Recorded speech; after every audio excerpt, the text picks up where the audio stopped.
Okay, we'll go ahead and get started here. It is 6:05. We'll do a roll call. Senator Beitman? Oh, that's the wrong one.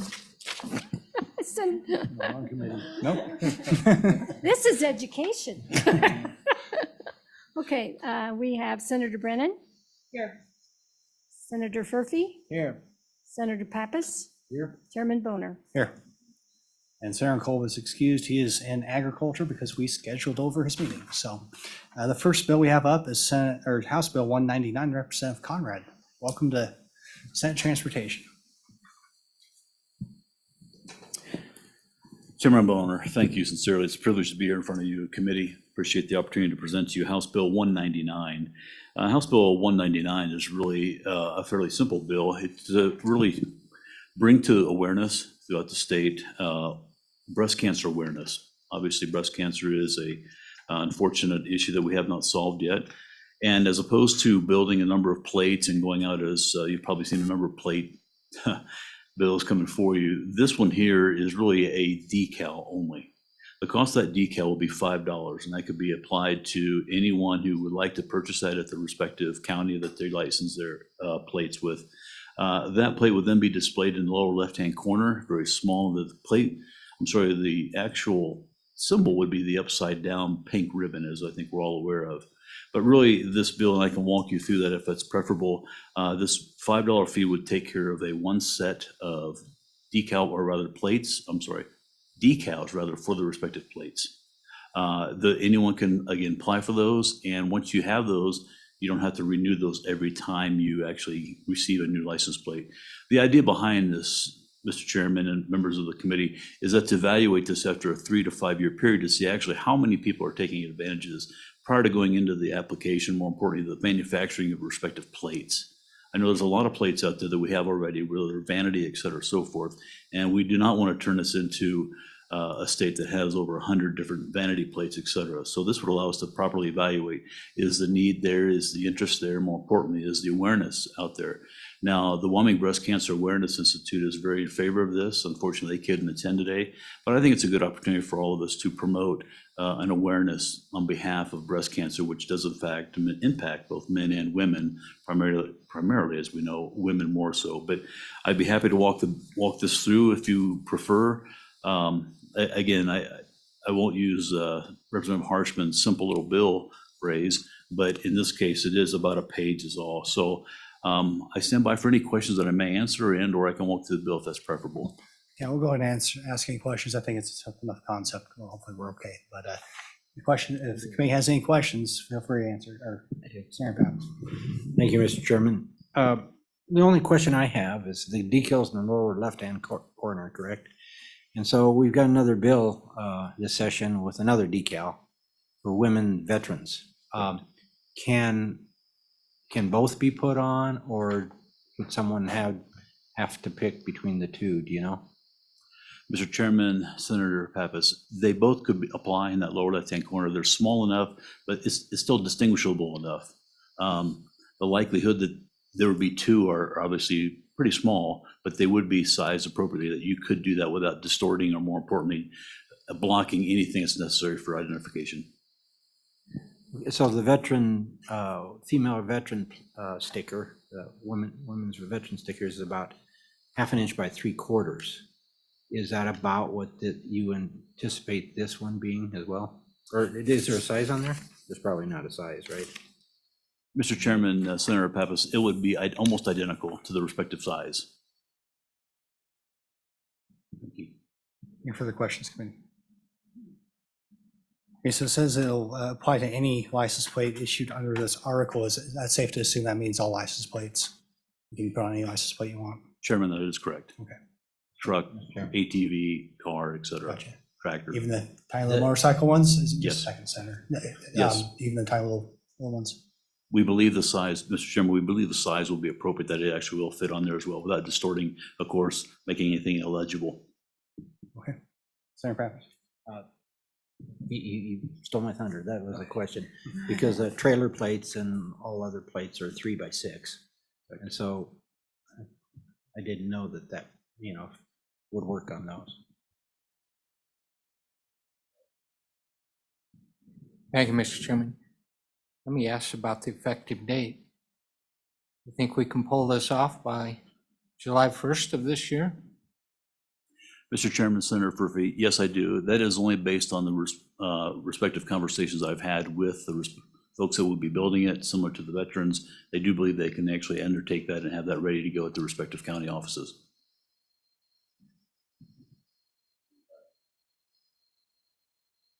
Okay, thank you very much, Representative. Thank you, Mr. Chairman, Everybody from committee. YDOT here. Go on down.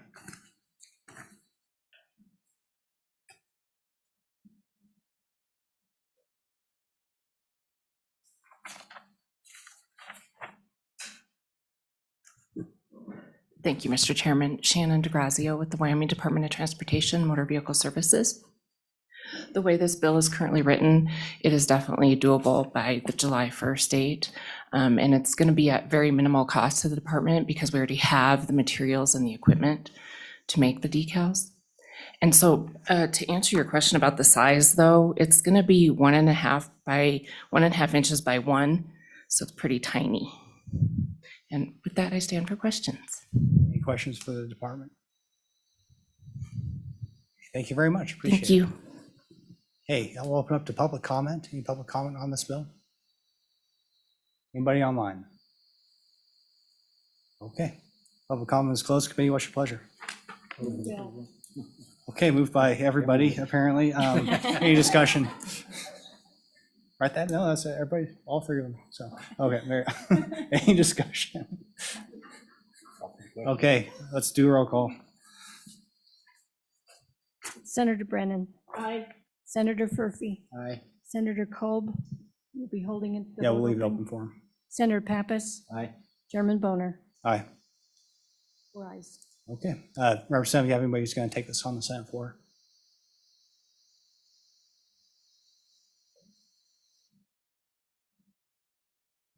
Mr. Chairman, I do. There will be Senator Schuler. Okay, great. Thank you very much. Next up, we have House Bill 2. Representative Heiner, you're up.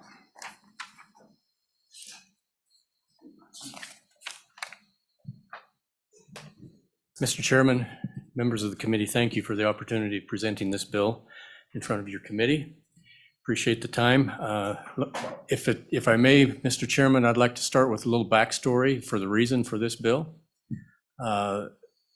The Department of Audit is required by statute to perform an audit of our small communities periodically. Any community under 4,000 is required to be audited by our Department of Audit.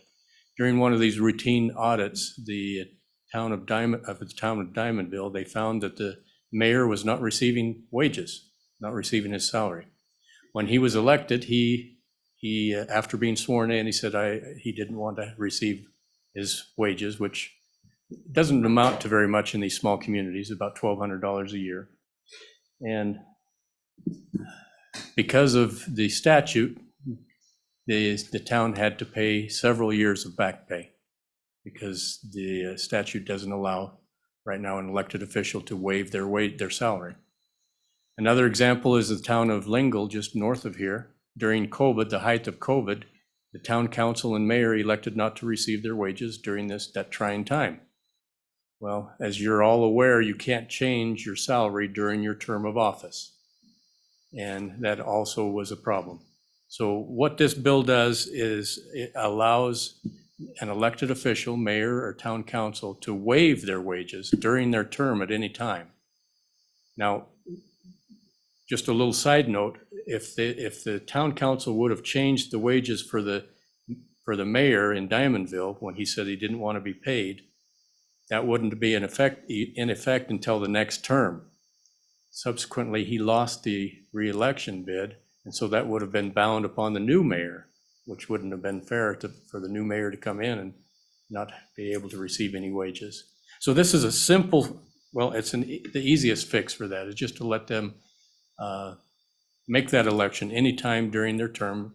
Let's say during COVID or something happens that they elect not to receive their wages. And Mr. Chairman, there is a suggested amendment by a city clerk that is very friendly to this bill. I want her to present it because she traveled all the way down here to talk in front of the committee. She's been very supportive, so I want to leave that amendment to her and let her present that. But if you have any questions, I'd be happy to answer those. Okay, Mr. any Chairman. questions for the prime sponsor? Okay, do you have that in written form, the amendment at all, or is it just something we're gonna She, hear about? I had a week to think about it, so I Okay. changed my mind a Fair little enough. bit All on right, what well, I had welcome to said. the Senate Transportation. Please proceed with your testimony, and don't forget to introduce yourself formally. Thank you, Mr. Chair. My name is Kelly Millar, and I serve as the clerk treasurer for the town of Upton. So just like Representative Heiner said, I think maybe they're the only town that got caught on their audit so far that we've seen. They won't be the only one, and maybe Lingle will rethink their publication later. But it's happening, and it's creating a finding that doesn't have to be there. We have people that are elected all the time that want to donate their salary back or just don't want it. And we've just given them the advice, we have an emergency fund across the street at the bank. If you feel, so inclined, please donate it there, or Humane Society or whatever. So I had sent you guys an amendment, but again, I had a week to think about it, so I changed my mind a little bit. Talked about it to myself on the way down here today. So if we want to start, if you don't mind, Mr. Chair, if we could look at the bill. What I'm proposing is on page 2, line 2, is to strike the word change and insert the word increase. And again on page 2, line 7. Sorry. Okay, just a second. We're working off the engrossed copy. Oh, I have the engrossed copy, maybe not the corrected one. she's got the engrossed, but I've got a different one. Okay. Yeah, so. Mr. Chairman, it's an engrossed corrected copy. I don't know if that makes a difference. It does. Okay, so I get my forms. Okay. I'm sorry, what did you say, Representative Tanya? She's got the corrected copy now, so she'll be able to. Okay, looks like it's paid line 4 then.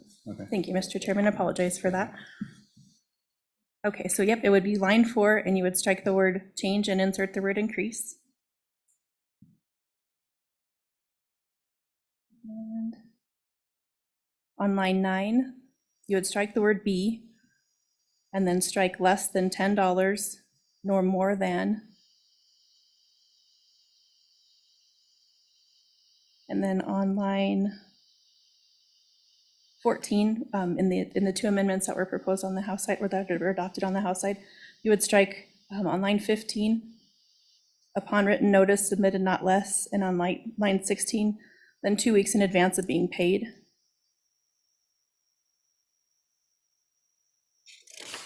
And then again on page 3, that same language would be stricken out of lines 2 and 3.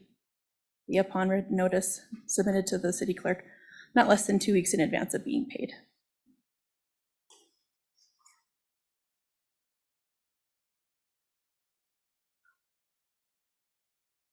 And could you go over your suggestion on page 2, line 9 again? I'm sorry, I didn't quite catch all that. Oh, sorry.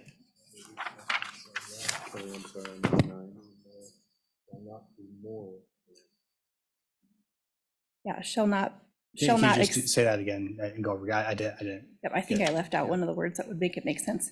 So you'd strike the word be and less than $10 nor more, and then you would insert the word exceed. So it would read shall not exceed $150. That, yeah, I just wanted to take the floor out of there, Mr. Chairman, so it could be 0 on the waiver. Okay.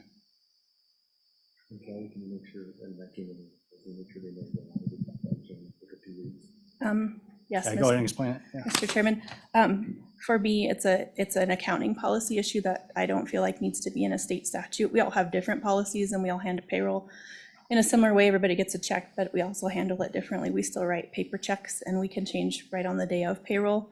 That may not be available for other municipalities, but I would hate to hold somebody accountable and find another Department of Audit finding because their letter was dated 7 days instead of the 14 days or 2 weeks before necessary. Any questions, committee? Okay, thank you for your testimony. Thanks for coming down. Hey, Mr. Frazier, go ahead. Thank you, Mr. Chairman. I don't have much to add except to say thank you for the good representative for taking this on, and appreciate Kelly's looking into it. I think she's suggested some good changes.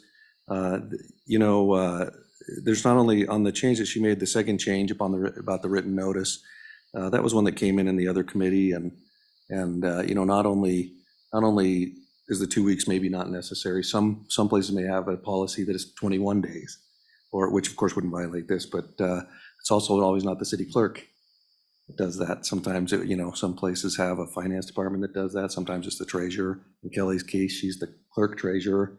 So the language just wasn't really that universal. So I appreciate those changes. And as I said, I don't have much to add, except that I would certainly answer any questions. Any questions for Wham? Okay, thank you, sir. Appreciate everybody. Senator Dockstetter, or you want to testify on this one, or you? Okay, very good. Okay. All right, thank you, everybody. Any agency comment? I heard about audits and stuff. Okay, seeing none. Any public comment in general? Anybody online? Okay. Okay, last chance for public comment. That chance is closed. Committee, what's your pleasure? Moved by Senator Furphy. Any discussion? Senator Pappas. Yeah, I have an amendment. Go ahead.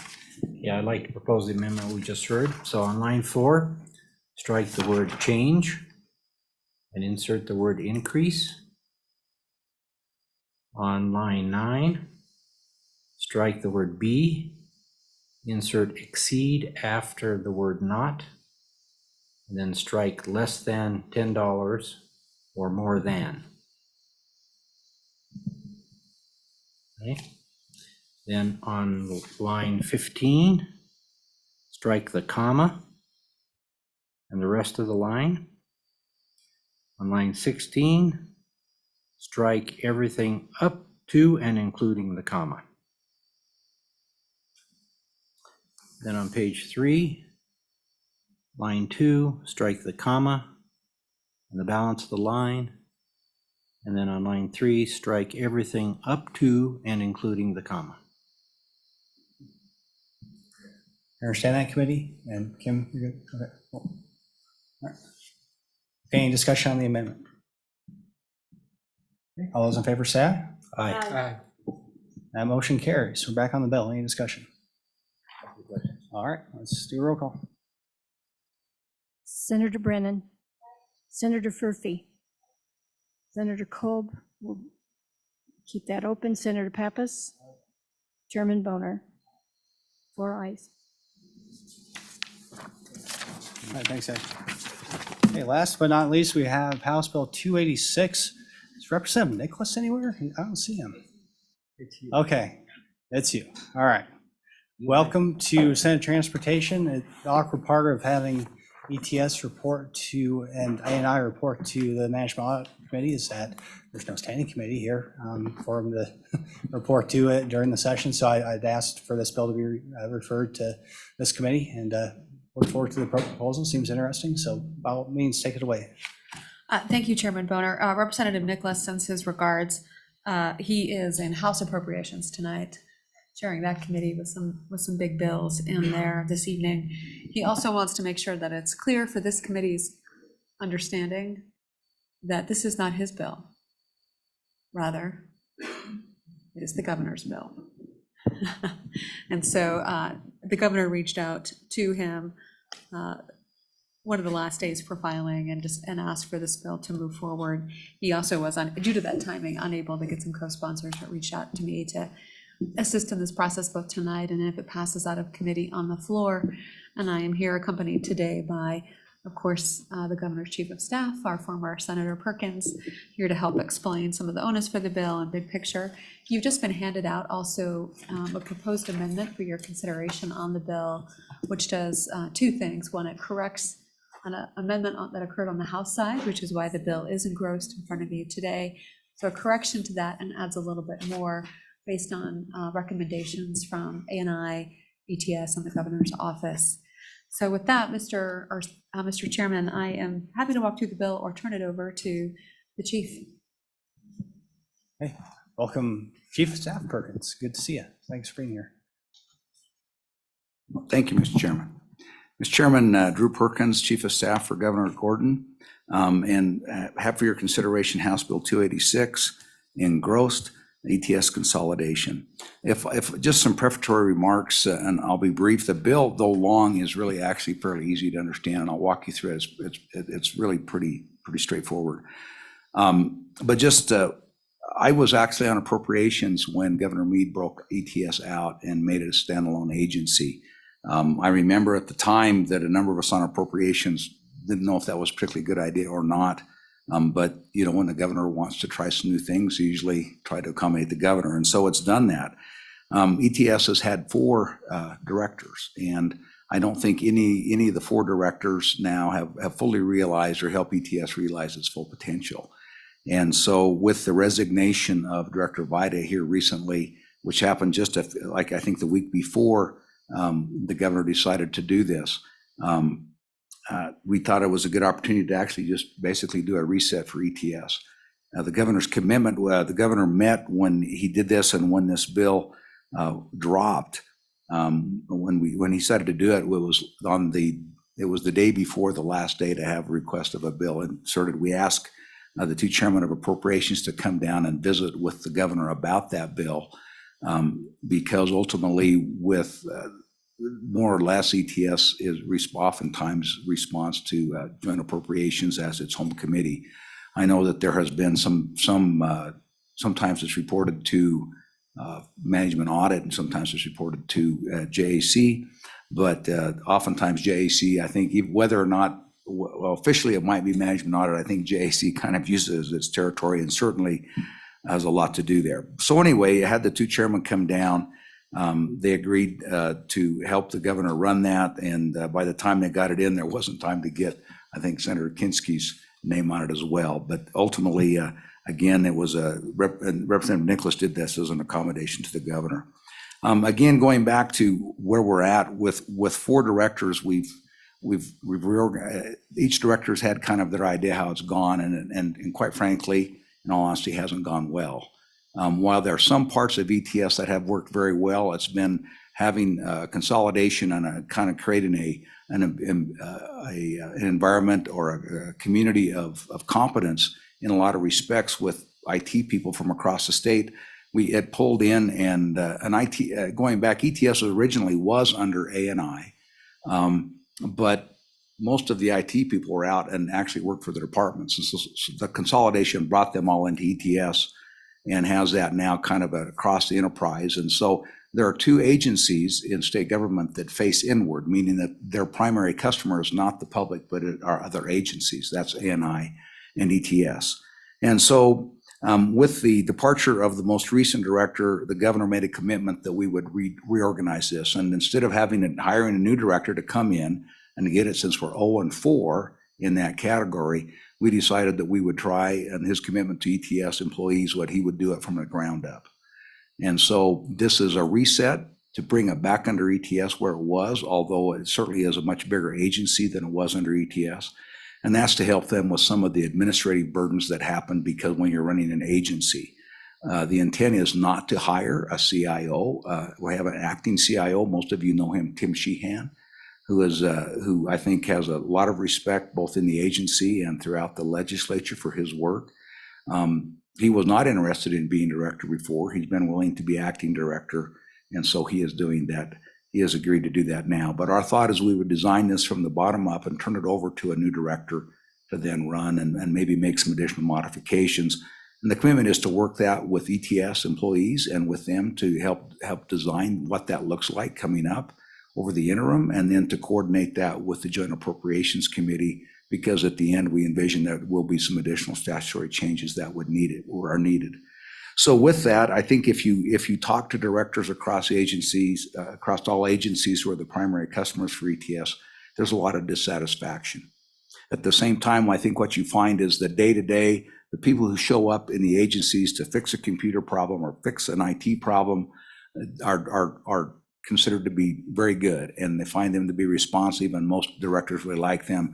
But when you get into the case review and more on project management, other things like that, directors uniformly express a very frustrated view with ETS and its responsiveness to state agencies. And so with all the issues we have, again, this is an opportunity to do a reset and start over and try and get this to be the ETS that we want. With that, I can take you to the bill. I think it's easier if you go back and start actually at the end, if we begin at the end and start with section 4. And this helps us understand what happens in this bill. If you look at section 4 is the repealers. And the reason that helps with this bill is that section 9220219 creates a standalone agency of ETS. That's what 92219 does. Then 922901 through 922907 that are repealed simply outline the individual requirements and duties of ETS as a standalone agency. So that's what the repealer is. So then what section 1 does, going back to the first part of the bill, section 1 then creates, then kind of sets the reasoning and why this bill is being presented. I think it creates a pretty good summary in section 1 and why we want to do this. And then section 2 of the bill, which starts on page 4, is simply a restatement of all the things that were repealed, only now it would be a division of ANI. So not exactly sure why LSO, some of them are out of number and out of order, but ultimately that's what it does, is it simply restates all the duties and responsibilities of ETS now as a division, operating division of ANI instead of a standalone agency. Really doesn't change anything. And that was the intent. Then if you go to section 3, which I think starts on page 21, in section 3, the rest of that is then are just the conforming amendments everywhere that you see it. Before it said Department of Enterprise Technology, now it says the Department of Administration Information, and where appropriate adds the division of the division of Enterprise Technology. And so that's all that the bill does, Mr. Chairman. Simply restates the exact same duties it had before, and restates them now just as a department or division instead of a standalone agency. So that's the bill. If you want, I can take you into the proposed amendment, which is actually fairly easy to do. When we were going through this bill in the House and Minerals Committee, there was a representative from the communications industry there that said, hey, it appears that you left out. And if you look at I think have we handed out that kind of proposed amendment? So on page 9, after line 12, you see on page 9, you see Romanet 11. And so he said, hey, we couldn't find this anywhere in the new bill. And sure enough, he was right. So we did it on the fly and kind of said, this is where we think it should go. And turns out that's not right. And so this is the purpose of this amendment is to correct a mistake on this amendment in the House. In addition to that, and you actually see that same paragraph that is actually on page 2 of the proposed amendment, Romanet 5. You'll see the same language there.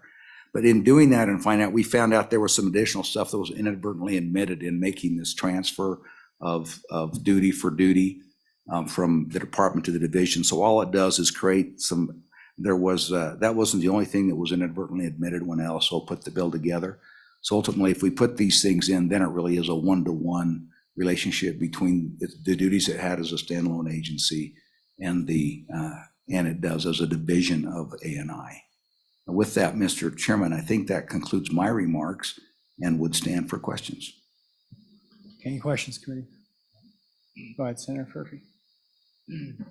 Thank you, Mr. Chairman. Let me ask, 4 directors in that short period of time, was there some sort of exit survey done and ask them, what's the problem? Do we need new equipment? Do we need more personnel? I'm just curious. Thank you. I certainly predated my time except for the most recent one. And so that if we could ask Director Bach, who is the director of ANI and also who heads, Mr. Chairman, I'm sorry, I didn't wait for you to acknowledge me. I'm sorry, I apologize. We could ask Director Bach because she would know if there was exit interviews. But I think overall you would find that in each case, generally the governors were dissatisfied with where ETS was going and what was happening. But I'll let Director Bach answer that question if we may, Mr. Chairman. Hey, Director, welcome. Thank you, Chairman. My name is Patricia Bach. I am the Director of A&I. Senator Furphy, generally, there's not an exit interview for directors. I wouldn't say it's never happened. It has not happened that I have seen in the last couple of years. I think what the Chief of Staff ended on is probably more of an accurate, where the governor would like to see the agency go, is more of the result from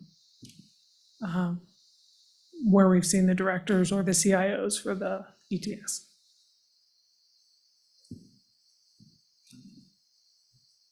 Well, I could, thank you, Mr. Chairman.